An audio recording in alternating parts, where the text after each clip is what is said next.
Utfordringen med å få unge i arbeid er så stor at den ikke kan overlates til myndighetene alene. Flere bedrifter må nå ta mer samfunnsansvar, sier hotellkongen Petter Stordalen.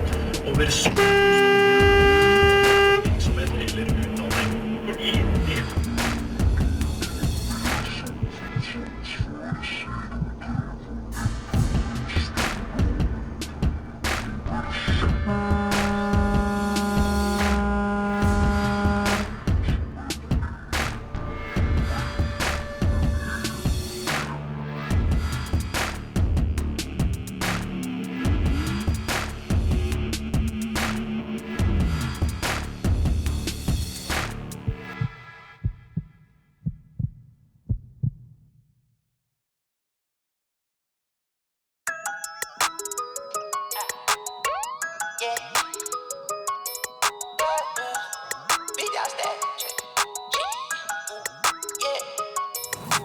Big dog status, I'm a big dog vet. I pull up on the